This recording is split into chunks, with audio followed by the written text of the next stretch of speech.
incuestionable.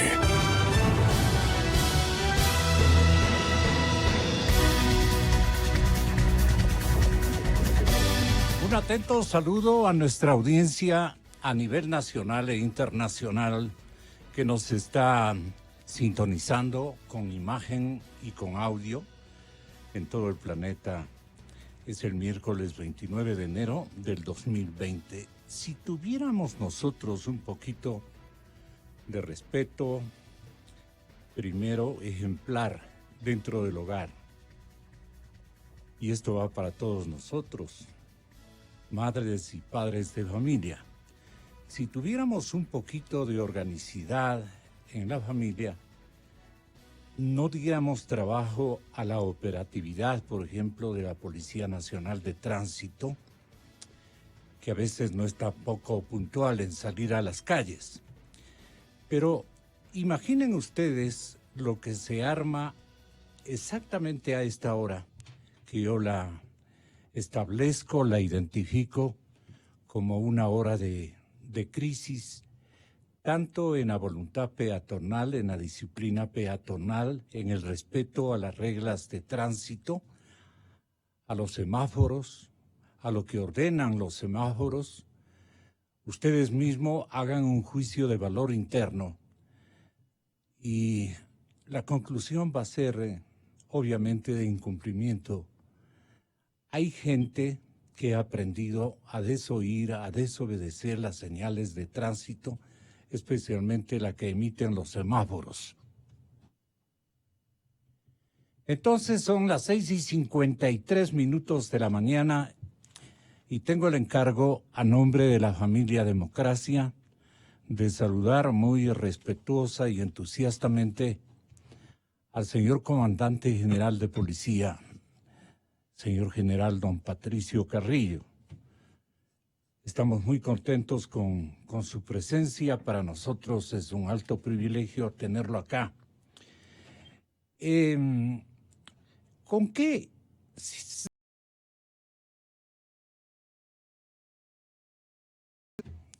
está heredando una policía como queremos todos? Si quiere usted, lo escuché en una disertación, una policía profesional y democrática, respetuosa de los derechos humanos, pero también demandante de una disciplina social significativa. Sin eso, no hay disciplina interna en la institución policial. Somos los ciudadanos los que tenemos que dar ejemplo de hacernos y de identificarnos con las reglas de carácter cívico, con las reglas de carácter ciudadano que nos debemos autoimponer para que la operatividad policial funcione. Tenemos que coadyuvar en el interés de combatir la inseguridad ciudadana y no solamente quejarnos. Sí, hay razones para quejarnos.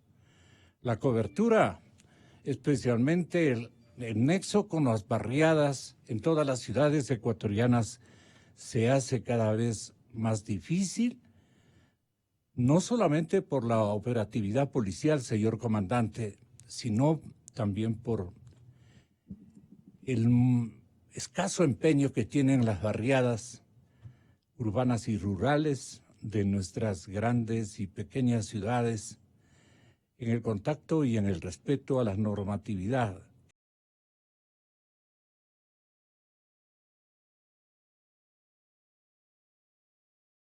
Mi comandante, señor general, bienvenido. Esta es su casa, don Patricio Carrillo. Muchas gracias, licenciado. Buenos días. Permítame en primer lugar presentar un saludo fraterno, un saludo afectuoso a todos los radioescuchas de la familia Democracia y también un saludo a los más de 51,000 hombres y mujeres servidores policiales que se encuentran desplazados en todo el territorio nacional. policías que todos los días hacen el mejor de sus esfuerzos para poder cumplir con nuestra misión, que como usted lo dijo perfectamente, la tenemos clara, es garantizar derechos y libertades de los ciudadanos, mantener el orden público. En este sentido, hemos venido como institución desarrollando varias actividades desde mucho tiempo atrás, décadas atrás. Nosotros heredamos una policía profesional, una policía respetuosa de la ley, una policía que todos los días se preocupa por su desarrollo, una policía que ha aprendido en esta construcción histórica al menos dos actividades que yo creo que ya están habituadas y que constituyen un patrimonio para la comunidad, para el país. La primera es la capacidad de planificación. La capacidad de planificación es un elemento fundamental porque es una policía que a través de, no de realizar planes, sino de elaborar objetivos que cambien realidades sociales. En ese sentido, lo que ha venido desarrollando es un conjunto perfectamente sistemático de acciones. Esas acciones están orientadas a no solamente diagnosticar lo que pasa en las calles, sino también superar esas demandas de la comunidad. Lo que no podemos nosotros es transformar la cultura de la gente. En ese sentido, también debemos promover todas las culturas, la educación de legalidad, para que podamos tener una mejor convivencia pacífica. Pero en términos generales, es una policía que está compuesta por seres humanos capacitados, por seres humanos que también tienen sus errores y sus aciertos. Es una institución llamada a no equivocarse, pero está compuesta por personas. Y esperamos que esos errores no tengan impacto en los ciudadanos. Comandante, la policía tiene que tener connotaciones disuasivas en cualquier lugar del planeta. ¿La nuestra la tiene? Claro, nuestra institución, al menos, licenciado, debería observarse desde tres dimensiones. Nosotros somos organización, somos profesión y somos institución. Institución conformada por seres humanos, como ya lo dije, pero profesión porque tenemos una misión tan sensible que es garantizar derechos y libertades, evitar que en la calle los ciudadanos sean víctimas y sean conculcados sus derechos. Pero también somos organización y en este modelo de organización nosotros nos hemos desconcentrado en los territorios para estar cerca de la gente, para participar con ellos. Pero también en este modelo de organización nos hemos dividido en tres servicios fundamentales. Un servicio de inteligencia, porque ahora cualquier policía en cualquier parte del mundo, si no tiene muy bien desarrollado un servicio de inteligencia, no puede continuar con la ecuación. El siguiente eslabón de esta ecuación es la investigación de los fenómenos, investigación de los problemas que suceden. Y un tercer eslabón es la prevención con la policía disuasiva, es decir, con la policía uniformada, con la policía que está en la calle, con la policía que está en contacto con los ciudadanos en las unidades de policía comunitaria y que recibe la información de ellos para ser procesada y convertirla en inteligencia. Y de ahí sigue nuevamente un círculo virtuoso que en la medida en que ellos nos den datos oportunos, concretos respecto de algún problema que están viviendo, algún desequilibrio social en su barrio, nosotros podemos atender con de que la unidad de policía comunitaria es la que le da seguridad, pero no es real. Esto es un sistema que funciona y funciona inclusive a veces de manera predictiva, porque como ya tenemos información acumulada en nuestro cuadro de mando integral, con esa información acumulada podemos hacer predicción para ofertar más servicio de policía en determinado momento, en determinado lugar, donde sabemos que existe más desorden social.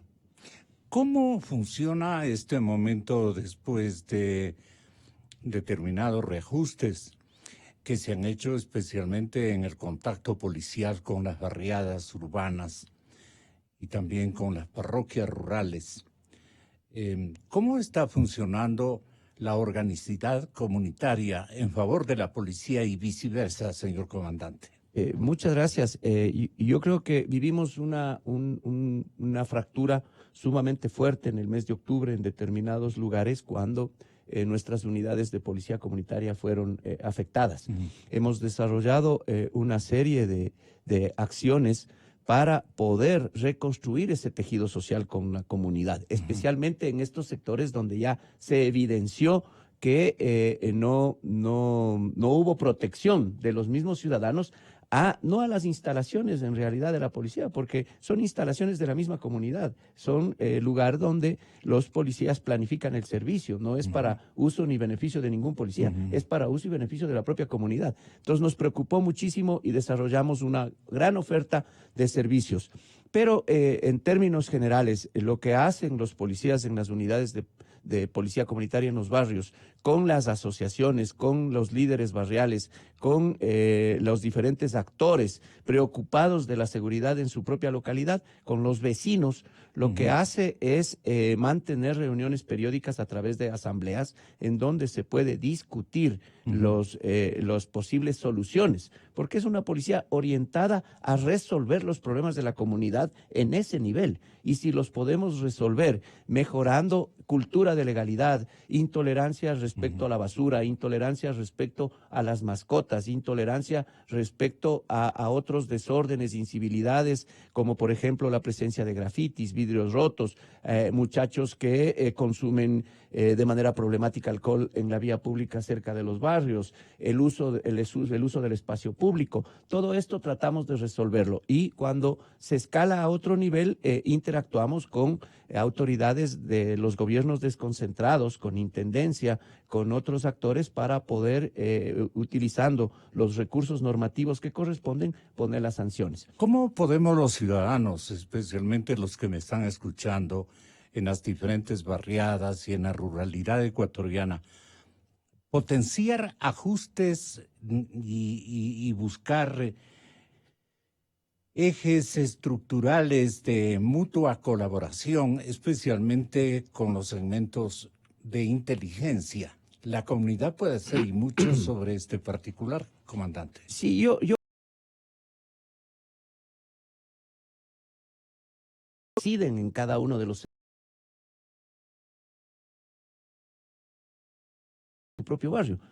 Cada ciudadano conoce su propia problemática. En la medida en que la transmita al policía, el policía tiene canales de comunicación directo con las unidades de investigación y de inteligencia y cuando una vez se procesa, nosotros tratamos de entender el fenómeno completo para aplicarlo. ¿Y si la comunicación de retorno no funciona de parte de la policía? No, para eso están justamente las unidades de policía comunitaria. Lo que necesitamos, yo creo, es desarrollar con la sociedad dos temas fundamentales. La policía, por un lado, legitimarse porque da un trabajo de calidad, porque genera confianza y porque a través de esa confianza lo que percibe el ciudadano es respeto de los derechos. Pero por otro lado, los ciudadanos necesitan comunicarse mejor a través de esa misma confianza, porque cuando no se comunican, las realidades son distintas. La policía puede observar otras cosas y puede entender otras prioridades, pero son los ciudadanos como la organización barrial las que deben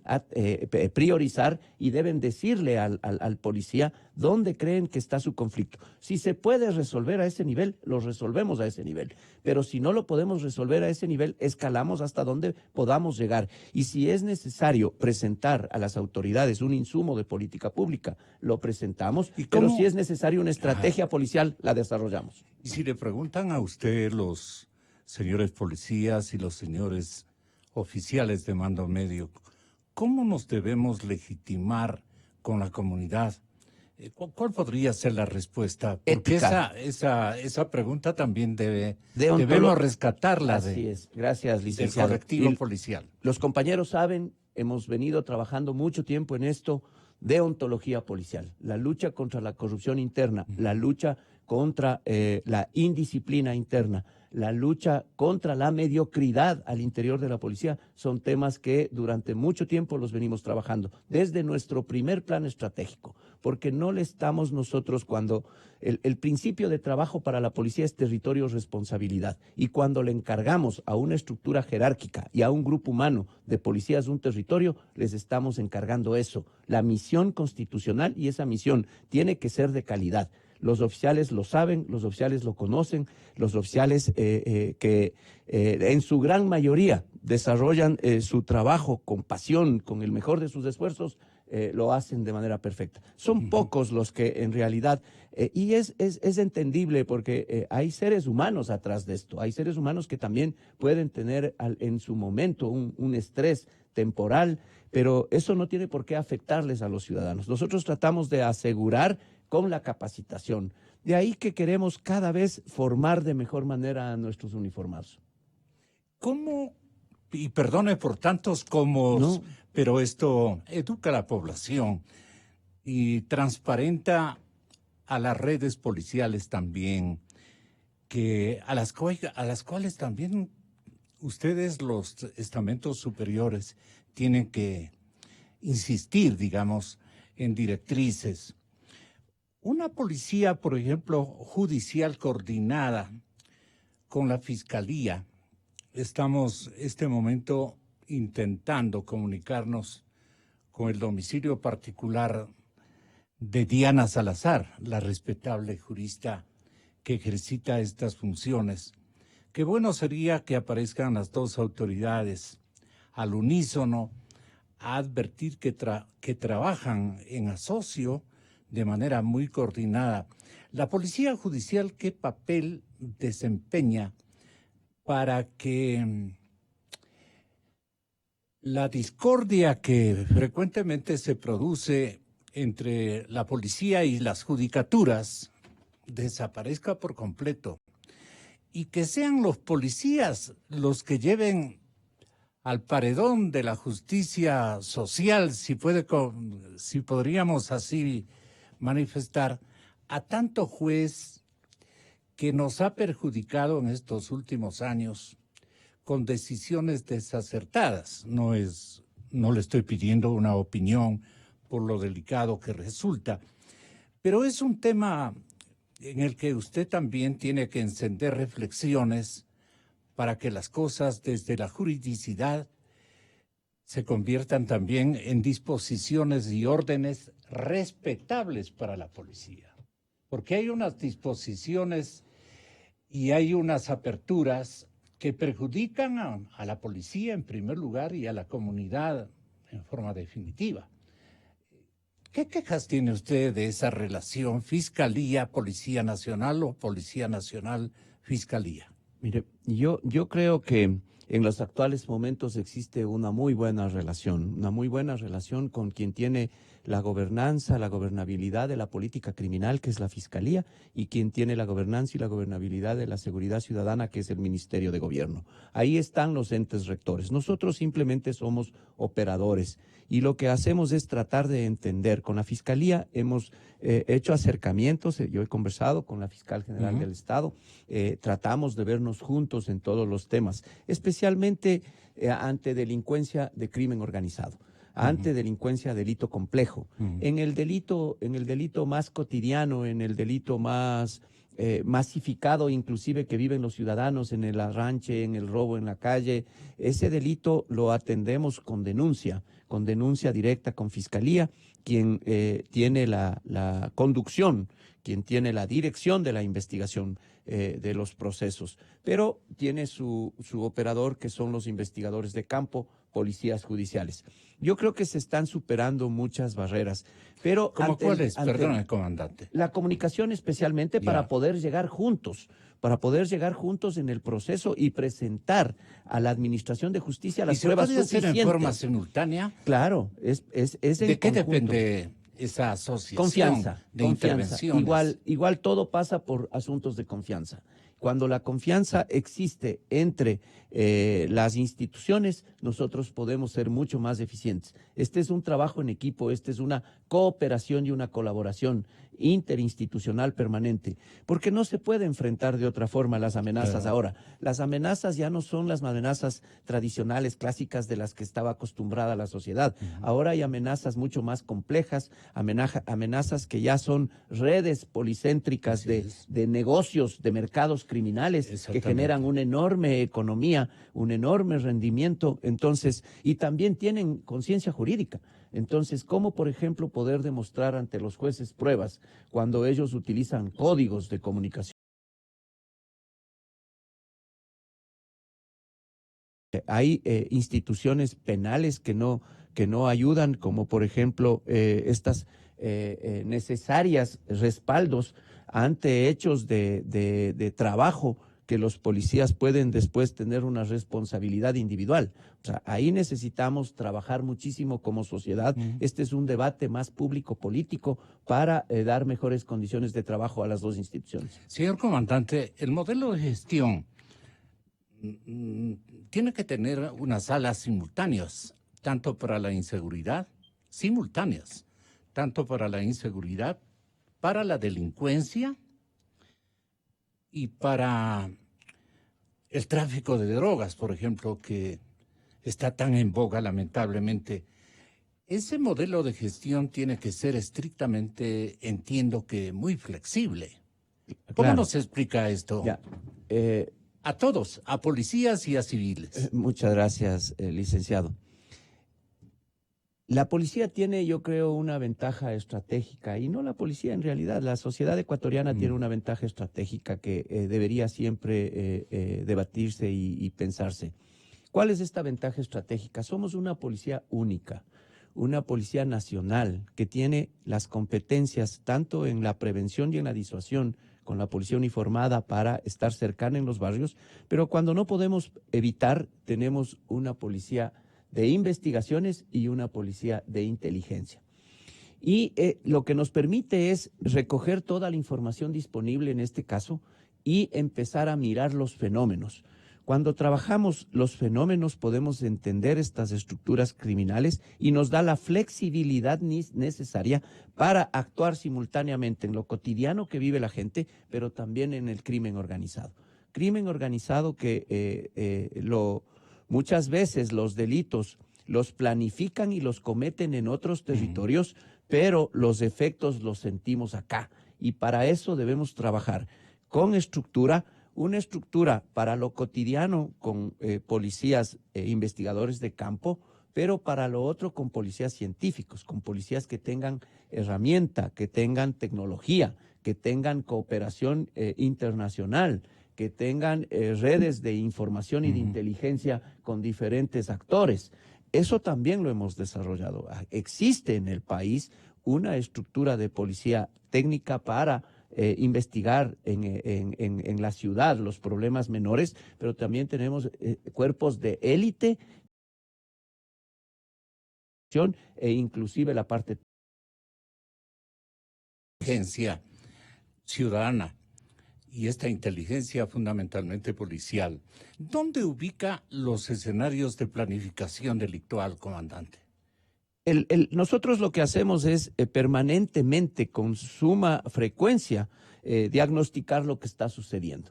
Por ejemplo, terminado el año 2019, ya hicimos la evaluación de lo que sucedió en función de las cifras y hemos creado 2 estructuras de élite para impactar en lo que ahora nos está preocupando, que es un incremento de violencia relacionada a ciudadanos con antecedentes. El año anterior vivimos una crisis que ya casi todo el mundo se ha olvidado, pero una crisis durante el primer semestre en los sistemas penitenciarios, en donde se eliminaron las élites de las organizaciones criminales, en donde un grupo quedó como uno de los más fuertes que está generando aparentemente esta estabilidad, pero que los negocios continúan.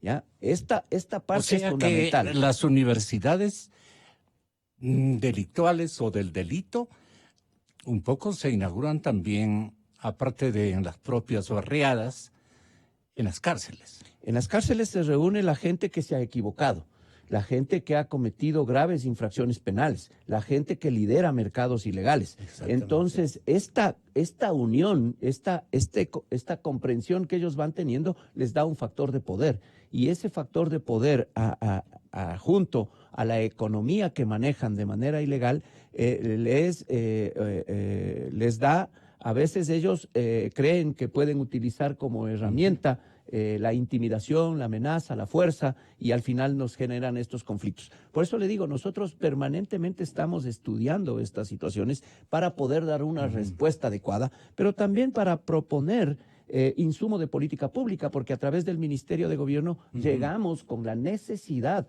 ante la Asamblea, que son los representantes ciudadanos, para proponer las reformas que sean necesarias y que nos permitan estar mucho más eficientes en la respuesta ante las nuevas amenazas. La confrontación entre ellos, me refiero a las bandas delictivas, ¿es una ventaja para la planificación o más bien confunde, No, para nada. distorsiona el papel policial? Mire, cuando la policía es efectiva y detiene a líderes de organizaciones y esas detenciones selectivas se traducen en aislamientos en los centros penitenciarios, no quiere decir que eliminemos el mercado. El mercado continúa y lo que pasa muchas veces en el mundo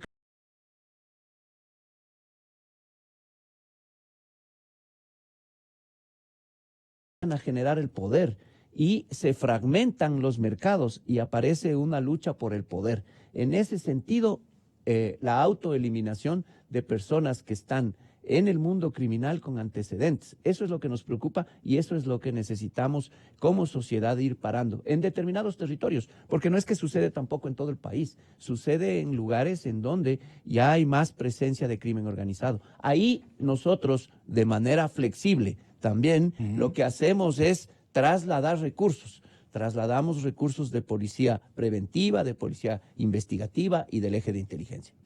¿Qué otros insumos requieren, por ejemplo, y hay que decirlo con notable preocupación y frecuencia? La empresa privada también tiene que contribuir con la Policía Nacional, como está ocurriendo en otras latitudes cercanas.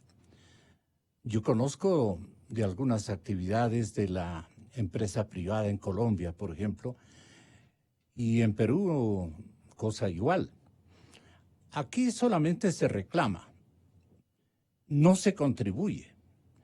Y entonces los dueños, especialmente de módulos económicos importantísimos que requieren de una vigilancia constante, tienen que hacer una parte también para la contribución hacia la policía, porque el escenario de estabilidad, de organicidad, es favorable para el negocio, para el trabajo productivo. Entonces, nosotros no perdemos el tiempo y buscamos todas las mañanas reiterar la cooperación tanto de la ciudadanía, de la organización social como de la organización productiva, sin afán de gestarle enfrentamientos con el aparato productivo. Pero ¿de qué somos descuidados como empresarios, señor comandante? Mire, yo creo, licenciado, que es fundamental la sociedad, el gobierno, la parte privada y los ciudadanos debemos unirnos siempre ante estos fenómenos que son los que más nos perturban. A veces cuando presentan encuestas de cuál es el nivel de preocupación mayor que tienen los ciudadanos. El nivel mayor que tienen los ciudadanos es la seguridad. Y en palabras de Kofi Annan en algún momento decía, no hay desarrollo sin seguridad, pero tampoco hay seguridad sin respeto a los derechos. Por consiguiente, tenemos que trabajar aquí los tres sectores, el gobierno, la parte... Cuando hablamos de la parte privada, el aporte es fundamental y no es un aporte necesariamente económico. El aporte de los ciudadanos y el aporte privado pasa por otorgar a la propia ciudad la tecnología que se necesita. Por ejemplo, ¿cómo se están vigilando otras ciudades ya? Otras ciudades se están vigilando con drones, evitando el esfuerzo físico únicamente. Los drones tienen la posibilidad de cubrir mucho más espacios. Estos espacios pueden capturar videos y pueden capturar fotografías. Esas fotografías nosotros las podemos procesar en un centro de análisis, identificando personas que estén siendo requeridas o que sean infractores recurrentes en un sector y la policía sale y opera. ¿Cómo más podemos utilizar? Sensores, por ejemplo. Tanto nos quejamos y yo creo que es un punto importante trabajarlo también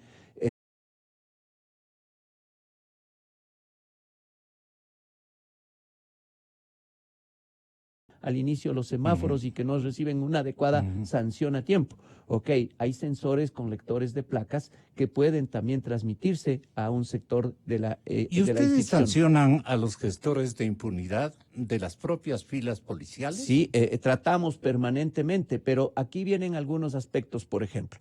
Nuestros sistemas de inteligencia requieren capacidades especiales. Esas capacidades especiales pasan por mimetizarse también. ¿Cómo nos podemos mimetizar si no tenemos ni siquiera capacidad de que un vehículo policial que hace inteligencia e investigación tenga como una capacidad especial otorgado por la ciudad un sistema de identificación diferente de placas? Entonces, ellos están muy expuestos. Hay tantas cosas que las debemos en lo interno trabajar. Pero la empresa privada es fundamental para muchos aspectos. Pero también la academia. La academia para entender cuáles son los fenómenos y desde la academia proponer también algunos insumos que creemos que son importantes para el desarrollo. ¿En qué cambiaría su sueño universitario? Nosotros en ese sentido estamos proponiendo la creación de la Universidad para la Policía, porque es fundamental no solamente dejar a las nuevas generaciones la posibilidad de formarnos de manera especializada y subespecializada, sino también la forma de construir bibliografía útil para la seguridad ciudadana desde no la visión de la policía, momento no desde la una tenemos, visión académica. ni como institución ni como sociedad. Como institución nosotros tenemos los centros de educación superior. Proponer y no solamente porque ya tengamos la madurez, sino que debemos ser un poco prospectivos y mirar qué viene. ¿Qué es lo que va a suceder en relación a los delitos, al ciberdelito, en relación a una cantidad de delitos tecnológicos? Vamos a requerir policías mejor formados.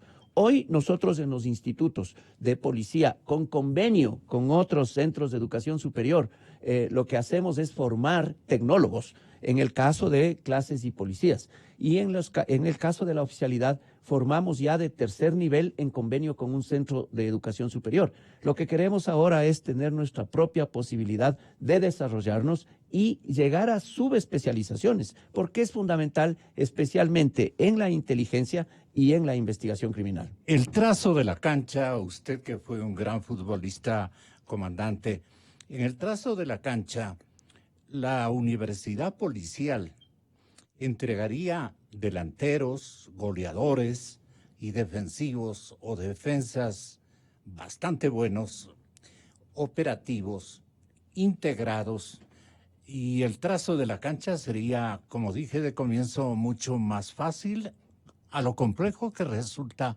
este momento, seguramente por la diferenciación en la preparación de su gente, de los hombres policiales este momento. No podemos decir que al unísono son iguales, idénticos. Vemos de dónde proceden nuestros policías. Son hogares de clase media, media baja inclusive, pero es gente que quiere conquistar la virtud fundamentalmente, los valores éticos y especialmente la superación. ¿Cómo mejoramos o cómo la universidad policial podría aprovechar de esos recursos humanos para bien de la comunidad nacional?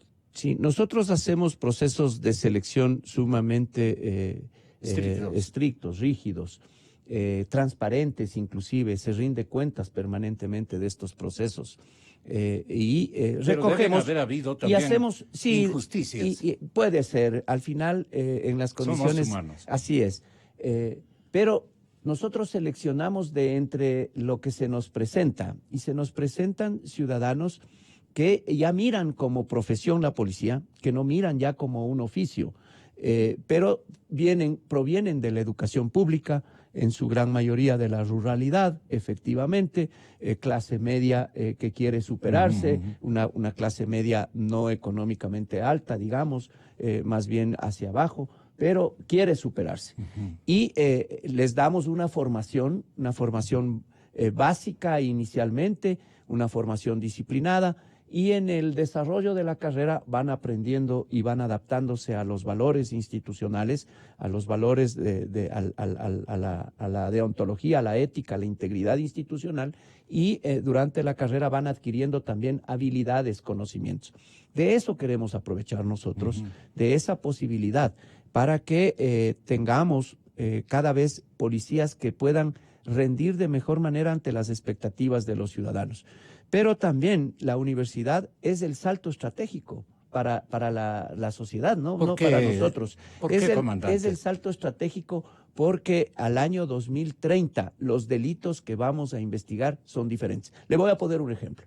Ya no se necesita tener un policía controlando el robo de carros en la calle. Necesitamos nosotros marcación forense. ¿Qué quiere decir marcación forense? Son mecanismos tecnológicos que ya existen en el mercado, que están disponibles, que ubicados en bienes de alto valor como un vehículo, nosotros desde una computadora podemos detectar y hacer trazabilidad. De tal manera que eliminamos un mercado, evitamos el robo de vehículos, hay una inversión privada en ese sentido, hay una inversión de los ciudadanos y un mercado ilegal desaparece. ¿Qué nos falta para implementar ese sistema digital? Conocimiento y también la participación de los ciudadanos y la participación pública. En la revisión vehicular ya se puede ir pensando en un mecanismo para que este sistema de marcación forense, que repito, es un sistema de ADN con el que ya vienen los vehículos y que la policía desde un software puede perfectamente manejarlo. Para eso necesitamos la formación académica. La Asamblea Nacional, ¿qué misiones? Porque se nos va terminando su tiempo. Muchas gracias. El mío. Y el tiempo de la gente también está muy aperturado para escucharle, señor comandante, pero su tiempo debe ser limitado. Y yo quiero presentarle a dos académicos de gran prestigio y estudiosos del tema de la seguridad y de las relaciones ciudadanas-Policía Nacional. Por ejemplo, el académico Lautaro Ojeda se preguntaba, ¿qué ayuda dan las empresas y los gremios a la seguridad? ¿Cuál es la colaboración de las organizaciones gremiales empresariales a la seguridad? Si uno hace una comparación un poco distante, digamos, de lo que sucede, por ejemplo, con Bogotá y Quito. Realmente en Bogotá usted puede ver claramente cómo las organizaciones gremiales contribuyen. La Cámara de Comercio de Bogotá está comprometida de una manera impresionante con recursos, o sea, financia buena parte del conocimiento y de la investigación. Sí. ¿No? Y yo me pregunto, ¿qué hace aquí, por ejemplo, las organizaciones gremiales empresariales? No. Yo creo que realmente hay una responsabilidad muy grande, pero me preocupa, digamos, la convocatoria, digamos, ahora del tema de la seguridad. ¿Qué pasa con la seguridad? ¿Y qué pasa con la violencia y la delincuencia? Entonces, yo creo que es un tema fundamental que hay que desarrollar y que está registrado estadísticamente, la violencia social versus la violencia criminal. Porque la violencia social crece y es multifacética. Esto va desde la violencia familiar, que genera el 60-70% de violaciones, el femicidio, las riñas y venganzas, mediático suficiente, sino el crimen. ¿Cómo coadyuva este discurso de prácticamente disertación o descomposición de lo que realmente está ocurriendo, descomposición en el buen sentido de la palabra, el explicativo, señor comandante? Sí, es una buena pregunta. O sea, ¿cuál es el nivel de participación de los ciudadanos en realidad? ¿Cuál es el nivel de participación de los actores sociales en la construcción de esta convivencia pacífica? De los empresarios, de la academia, de todos en realidad.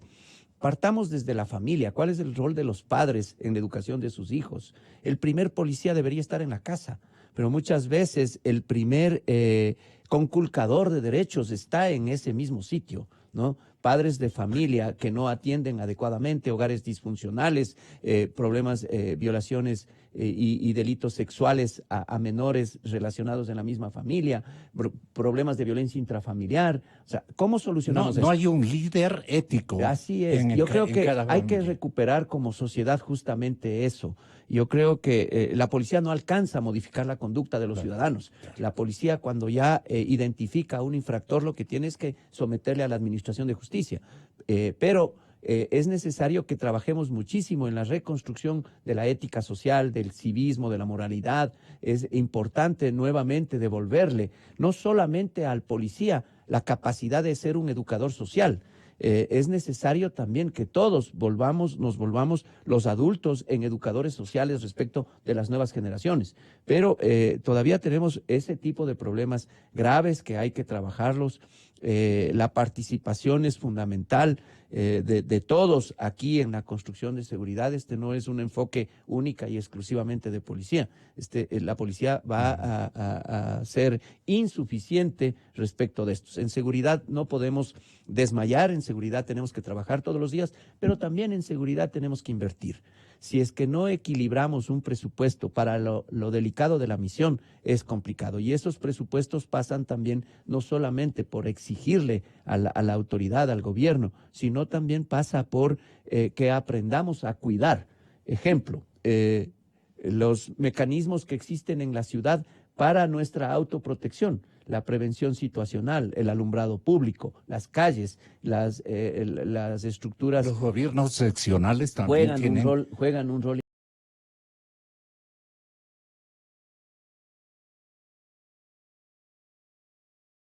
La corrupción pública, especialmente, son mecanismos que nos ayudan a desarrollar. Hay un cuadro de reflexión social e institucional en la hermana y vecina Colombia. Los organismos y las élites, los opinadores y los académicos, los retóricos incluso, están en este momento empeñados en analizar la conveniencia o inconveniencia de alguna manera de limitar el ingreso de nuestros hermanos venezolanos, que vienen de una manera abierta a ocupar, digamos, espacios muy significativos, especialmente en barrios de pobreza, porque han sido allí muy talentosos los gobiernos socialistas de la región en mandarnos ciudadanos con muy pocas latitudes de empeños cívicos, de obligaciones éticas, etcétera, etcétera. Y entonces, estos son productos para la delincuencia organizada magníficos, no todos. Hay gente buena y hay gente mala como en toda sociedad. Pero que Fernando Carrión, y le pido su opinión, ve preocupante que desde el año anterior el incremento de asesinatos, sin embargo, el ingreso de ciudadanos venezolanos, no hay que atribuir estas circunstancias de amplificación de delitos que existen en este momento.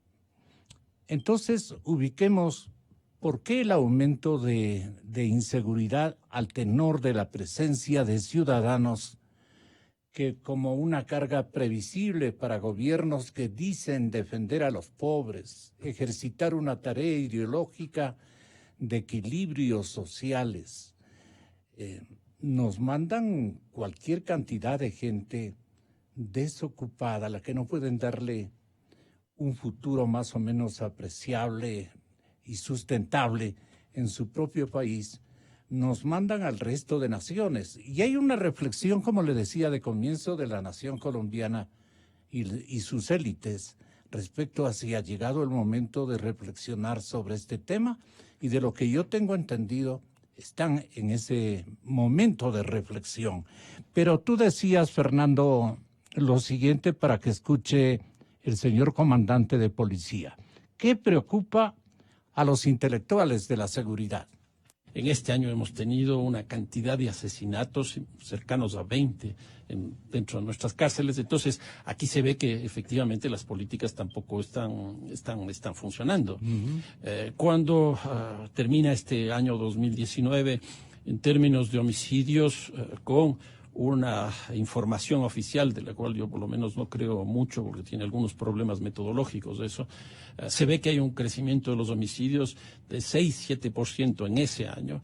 Nos muestra efectivamente que aquí tenemos un problema bastante complejo. Pero reducir exclusivamente a una causa el hecho de que tengamos este incremento me parece que no es lo correcto. Y eso puede conducir básicamente, por ejemplo, a un cambio en la ley de movilidad y que decidan que no ingresan más venezolanos y que los venezolanos que están aquí se vayan y la violencia habrá bajado por sí sola, cosa que yo no creo No es que por sea así. allí. No. Objetivo el comentario de Fernando. Y el señor ministro de Defensa de Colombia, don Carlos Holmes Trujillo, decía, interviniendo en el Foro Colombia 2020, donde solicitaba mejorar los resultados operacionales contra el delito, decía estar satisfecho con indicadores de seguridad. ¿Colombia debe estar satisfecho? No le preguntaron así, pero Carlos Holmes decía lo siguiente, comandante. Vine a decirle a la señora gobernadora, al señor alcalde de Cali y a los alcaldes de todo el departamento que tenemos que hacer un solo equipo contra el crimen. Vine a contarles que les he exigido a los comandantes de las Fuerzas Armadas mejorar sin excusa los resultados operacionales contra el delito. Todo mi respaldo y todo mi compromiso con los soldados y policías de Colombia, pero también toda nuestra exigencia para dar mayor protección a los ciudadanos mediante el ejercicio de la autoridad legítima. No podemos estar satisfechos con indicadores de seguridad como los que tenemos en Cali y en el Valle. Nuestras Fuerzas Armadas, soldados y policías, con el apoyo de la Fiscalía y de las autoridades locales y regionales, pero también con el respaldo de la ciudadanía, tenemos que ir por objetivos de alto valor. Tenemos que desarticular las estructuras. Señores generales, señores oficiales, queridos soldados y policías, defender las vidas de los colombianos no nos da plazos.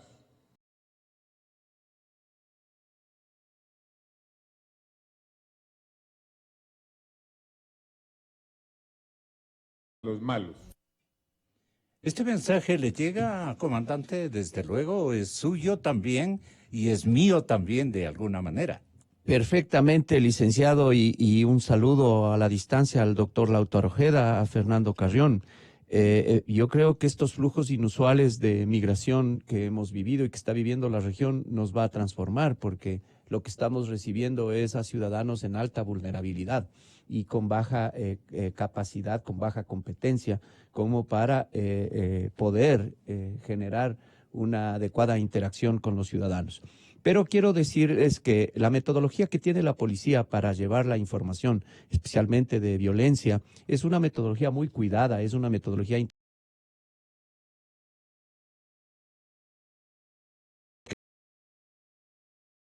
de violencia. El año anterior fueron 171 muertes violentas, más que comparado con el año 18. Pero varios cambios bruscos que creemos son los que nos están afectando. El primero, que la mayor cantidad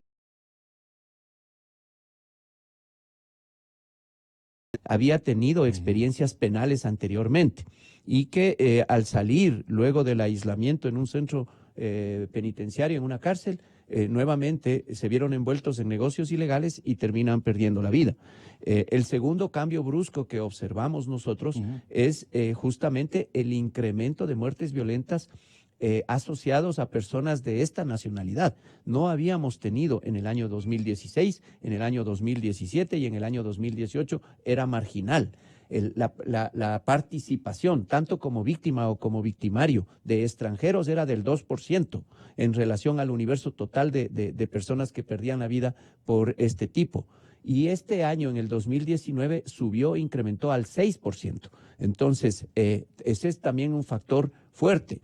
El saldo migratorio que existe en el país de estas personas también debe servir para calcular la tasa de homicidios, porque la tasa de homicidios es el indicador con el que nos presentamos al mundo entero y es el resultado del país, no es el resultado del trabajo de policía, es el resultado de lo que el Ecuador está haciendo en función. Por eso me alineo perfectamente al discurso. Si no trabajamos en equipo, si no nosotros no definimos dónde están los mercados ilegales que queremos afectar, dónde está la economía ilegal y qué vamos a hacer con una institución jurídica para eso, cómo hacemos decomisos anticipados de estas economías ilegales, cómo retiramos este factor de poder. Entonces, indiscutible que necesitamos mejorar los resultados, indiscutible que nunca vamos a estar satisfechos. Mientras exista una víctima no lo vamos a tolerar. Nosotros salimos con la visión y el objetivo permanente todos los días, desde el nivel desconcentrado más bajo, que es una unidad de policía, un patrullero, una motocicleta, lo que quiere es que no existan víctimas en su sector, pero no lo podemos evitar todo por una cantidad de factores de riesgo a los que también la cultura de ilegalidad de los ciudadanos lleva. No toleramos, vamos a trabajar hasta que la delincuencia tenga niveles marginales, hasta que no solamente en lo objetivo, sino también en lo subjetivo, los ciudadanos pierdan el miedo, rompan el miedo a denunciar, a entablar mejor, formar un equipo conjuntamente con la policía. Correcto. Para autoprotegernos. En la medida en que desde esa estructura más básica lo hagamos, todo irá desarrollándose de mejor manera. ¿A usted y le nosotros preocupa, también pedimos? ¿Le preocupan las líneas de frontera y también las costas del Pacífico? ¿Por qué, comandante? La frontera siempre tiene una lógica y siempre ha tenido una lógica diferente, una lógica más cercana a la informalidad y luego ya llegando a una cultura de ilegalidad, porque ahí hay contrabando, porque ahí hay el paso clandestino de diferentes productos que juegan con el diferencial cambiario, hay lógicas de paso de ciudadanos en legalidad, en ilegalidad, y ahí es donde se van construyendo redes.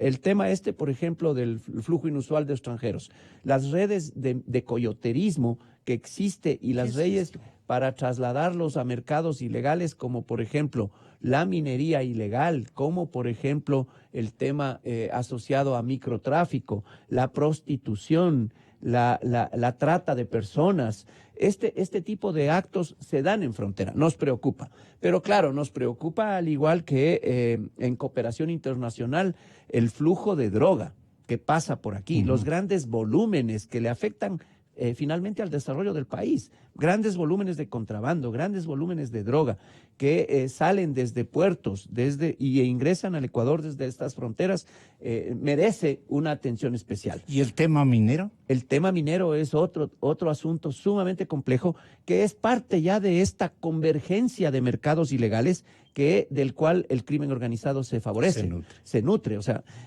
yo creo que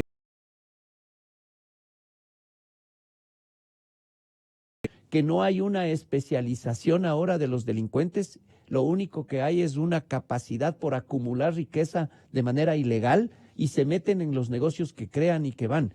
Y esta delincuencia organizada es la que muchas veces termina también no solamente coludiendo y corrompiendo a la sociedad, sino que también termina como un factor fundamental desestabilizando el orden democrático. Perdón, comandante, ayer recibíamos un reporte del corresponsal de la cadena Teleamazonas, que es nuestra fraterna, desde la ciudad de Tulcán. En la provincia del Carchi las cosas como que tienden a complicarse mucho más. ¿Qué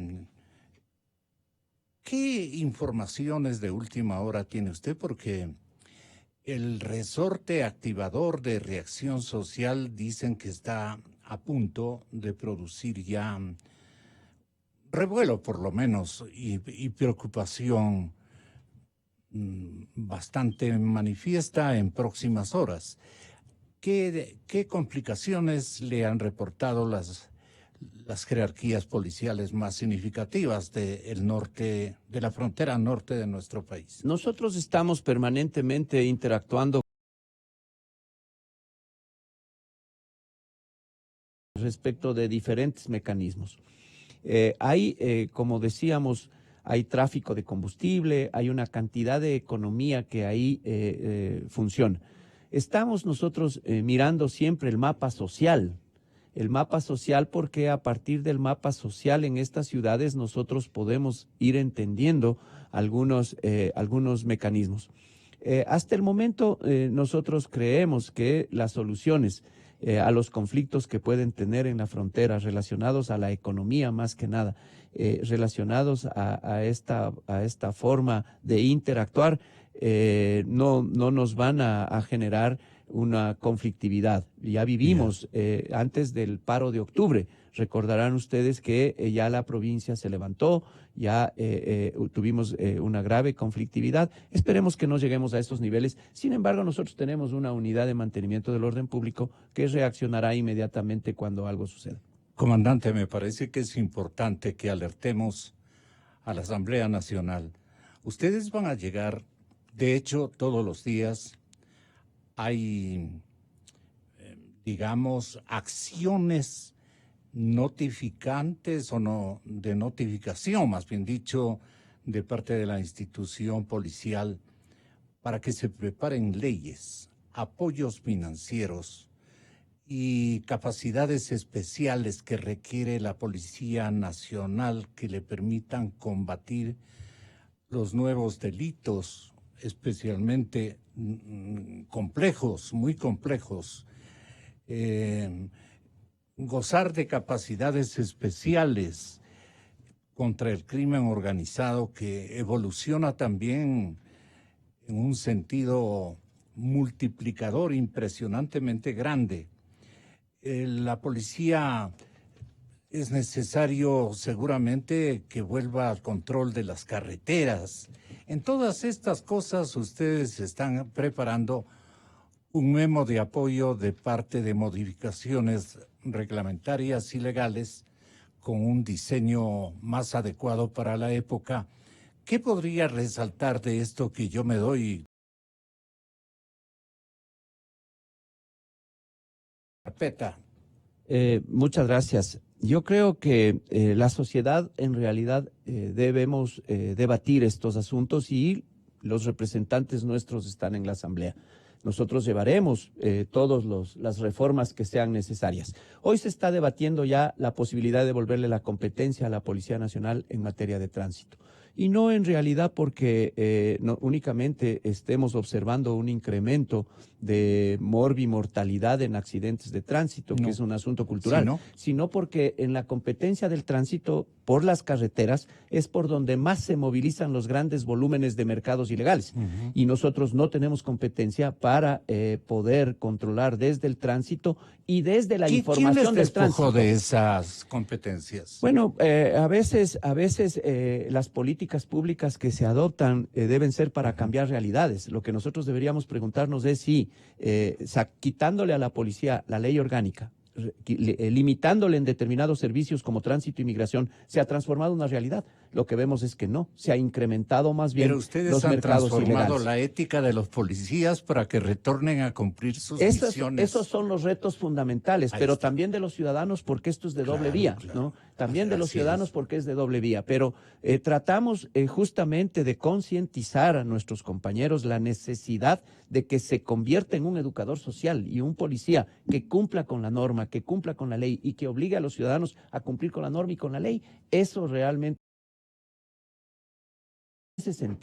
vamos en ese sentido porque son las carreteras, son los sitios por donde se mueven flujos de personas, por donde se mueven flujos y volúmenes de mercados, por donde se mueven objetos, por donde se mueve una cantidad, y es fundamental devolverle competencias a la institucionalidad en este sentido para garantizar la seguridad ciudadana, pero también el control y la información, porque la información es lo más valioso para poder hacer procesamiento de esa información y obtener la inteligencia necesaria. Y mire, no solamente en este sentido de devolverle competencias pasadas, sino también reforma para visibilizar los delitos y las misiones futuras de la policía. Y uno dice, ¿cómo vamos a garantizar la seguridad ciudadana cuando ya es desinformación, frente al fraude por medios tecnológicos, frente a la presencia de criptomonedas, frente al skimming, frente al cryptojacking, que es el envenenamiento de equipos software en determinados espacios, frente a la dark web, que es este mercado negro. Entonces necesitamos una estrategia y una reforma para dar competencias a las instituciones involucradas en temas de ciberseguridad, ciberdelito, crear agencias de cooperación internacional que puedan actuar. Mire, necesitamos una reforma para otorgar capacidades especiales, tener realmente agentes encubiertos ante delitos complejos y ante delitos que afectan a la democracia y al Estado. Ya vivimos en octubre. ¿Cómo nosotros podemos obtener información oportuna que anticipe escenarios y que evite lo que ya sucedió? O sea, toda esa reforma es necesaria. Vamos a llegar. Estamos construyendo, estamos elaborando, estamos pidiendo la presencia de académicos para que nos ayuden a fortalecer las instituciones en este sentido. Instituciones más democráticas, pero con mejores capacidades legales también para enfrentar estas nuevas amenazas. Yo me he quejado, y perdone por la confianza, comandante, y el perdón también de los aludidos, y seguramente el perdón de la audiencia. Pero no estamos satisfechos con el nivel de Congreso y de Asamblea que eligió el pueblo ecuatoriano con su derecho constitucional. Hay mucha mediocridad. ¿No cree que ha llegado el momento que sea desde la policía que los grandes centros de meditación y reflexión académica de la Policía Nacional ingresen a la Asamblea a nutrir de conocimientos a los asambleístas? Perdone que tenga que darle esta iniciativa a María Paula, nuestra ministra de Interior, porque se ve muy poca combinación de energías que estén al mismo nivel de preocupación y de conocimiento entre las instituciones y la Asamblea Nacional. Nosotros tenemos una visión un poco diferente en realidad, y es porque permanentemente estamos acompañando, siendo debatidas en realidad. Tal vez los tiempos no son a la misma velocidad que necesitamos, ¿no? Tal vez necesitaríamos un poco más de agilidad, pero tienen que cumplirse los debates necesarios de tal manera que no cometamos esta posibilidad de crear política pública que no cambie una realidad, como el COESCOP en el caso de la policía, que no es que le fortaleció, le terminó debilitando. Pero hemos hecho las propuestas, y pongo una en ejemplo, ¿no? Se está debatiendo el tema de devolverle competencia al tránsito, a la policía, pero también ya se obtuvo esta capacidad para que exista una exclusión de antijuricidad ante delitos de acción de policías, respetando el debido proceso, pero para que no sean sometidos a una prisión preventiva y que puedan defenderse en libertad, partiendo del deber ser y de la probidad en el actuar. Vivimos lastimosamente el hecho desagradable que minó la confianza, que generó temor interno de Mascarilla, que sirvió y evidenció y ha sido recogido favorablemente en la Asamblea. Esperemos que todas las propuestas que las vayamos haciendo exista la sensibilidad necesaria para poder seguir avanzando en la construcción y más que nada en la consecución de esta convivencia pacífica, que es lo que necesitamos en el Ecuador. Yo dejé a propósito para el último lo de octubre, señor comandante. Tener una estructura de policía antimotines más fortalecida para combatir hechos donde actúan personas interesadas por el lado político. El objetivo era desestabilizar al gobierno, en este caso del presidente Moreno, caotizar las ciudades, desestabilizar los ordenamientos constitucionales. ¿Qué plantea la policía para evitar que se repitan esos desmanes? Si se han coordinado todas las capacidades del Estado, especialmente la fusión de la institución policial con las Fuerzas Armadas, con los municipios, con los actores de la sociedad civil también, incluso con grupos, como dije de comienzo, grupos empresariales para crear una verdadera red que evite condiciones de vulnerabilidad institucional que estuvimos a punto de perderla. Y ahora el indigenismo se ha amigado con la Policía Nacional, sería mi última pregunta de este embrollo que le presento con todo respeto, desde luego. Muchas gracias, licenciado.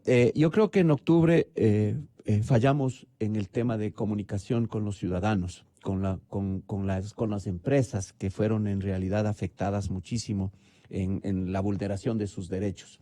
Y fuimos sorprendidos por las acciones que ya sobrepasaron lo que habíamos observado anteriormente.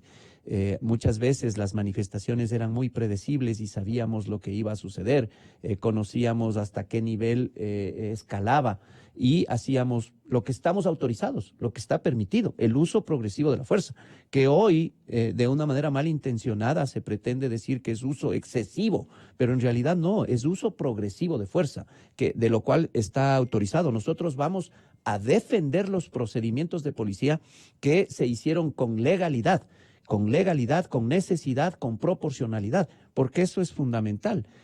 Y no, más bien, invitamos a las otras instituciones. Quien defiende y quien protege derechos somos nosotros, los policías. Nosotros no somos quienes conculcamos los derechos. Nosotros lo que hicimos es reaccionar ante la conculcación que generaron otros, que deben ser los responsables en realidad. No se puede menoscabar la legítima defensa que tiene el Estado. También no se puede eso dejar a un lado. Lo que existe es en la Policía Nacional, tiene un órgano legítimo para trabajar, capacitado para eso, que es nuestra unidad de mantenimiento del orden público. Nuestra unidad de mantenimiento del orden público tiene la capacitación necesaria, está formada no con prohibiciones, sino más bien está formada para, en derecho positivo, actuar y reaccionar en el uso progresivo de la fuerza, ¿sí? Si el resto de actores se unieran con nosotros, ¿cómo más podríamos nosotros defender derechos que con los ciudadanos? Entonces, es fundamental que para evitar una nueva situación como la que vivimos ahí, todos vayamos trabajando de manera coordinada. Es mejor la comunicación entre todos y atender, porque puede haber un derecho a la protesta social, pero lo que no hay derecho es a afectar el bien común, a afectar derechos especialmente a la vida, a la integridad física, y cómo podemos responder cuando se corta el servicio público de agua a una ciudad, cómo podemos responder cuando muchas personas inclusive no tuvieron asistencia médica. Hasta ahora nadie dice de cuántas personas por un no adecuado servicio público de salud también pudieron haber perdido su vida. Y esto obedecía a que no había posibilidad de movilización de ambulancias, de patrulleros, de medicinas, una gran cantidad de aspectos ahí que como sociedad debemos evaluarlos mejor. La vulnerabilidad no institucional, sino de la seguridad pública, se amplifica si hay muchas más armas en poder de los ciudadanos. Indiscutible. Eso yo creo que uno de los mecanismos fundamentales para ir contra tendencia de lo que sucede en América Latina también. Porque si nos comparamos en América Latina con países de la región, nosotros tenemos los indicadores, no es que estemos satisfechos, pero tenemos indicadores mucho más bajos que otros países en la región, en donde existe tasas de homicidios que sobrepasan el 100 por cada 100,000 habitantes, llegan a 60 ciudades, en donde existe una frecuencia de 100 muertes violentas el fin de semana en una ciudad cercana. Nosotros tenemos esa frecuencia de homicidios, asesinatos, pero al mes, ¿no? Entonces hay mucha distancia. Nuestra tasa de homicidios es de las más bajas en la región.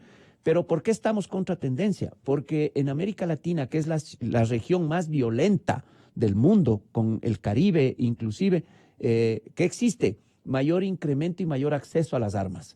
Nosotros creemos que una gran política que el Ecuador debe conservar es cerrar el acceso cada vez más a las armas, mejores controles, fortalecimiento en este sentido, porque es una concesión que se da a una persona en función de una gran cantidad de méritos, y esa es una potestad que tiene Fuerzas Armadas, pero como sociedad deberíamos proteger para no entregar concesiones a muchos. En comunicación de retorno en este programa de opinión, que gracias a su gentileza lo hemos extendido, lo que más ha existido, me comunican, es una aspiración a conocer más respecto de la universidad policial. Usted nos puede dar un giro explicativo indispensable, sí, tanto para las generaciones que están listas a concurrir a esta gran universidad, las generaciones ya formadas en el lado policial y otras que seguramente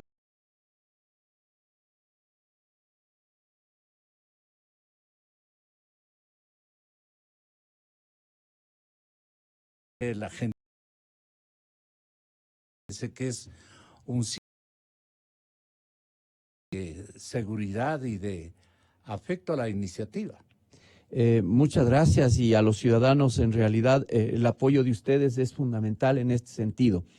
La Policía Nacional cree que el salto estratégico está en esta década fundamentalmente a partir de generar más conocimiento y mejor formación de nuestros uniformados. Hemos planteado ya al Centro de Educación Superior, hemos planteado ya el proyecto a quienes tienen las rectorías respecto de esta calificación.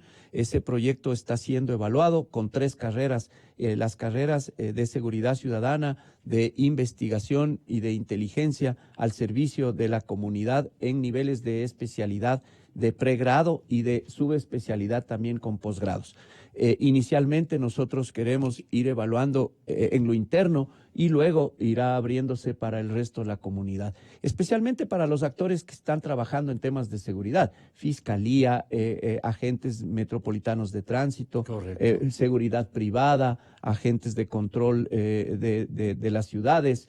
¿Por qué? Empresarios inclusive, porque es importante que no solamente tengamos la comprensión, sino que podamos construir las evidencias, los indicios necesarios y llegar a la administración de justicia ya de una forma mucho más robustecida, de tal forma que la impunidad sea la que vaya decreciendo y nos sintamos cada vez más seguros con policías mejor formados y todos los ciudadanos interactuando en esa misma línea.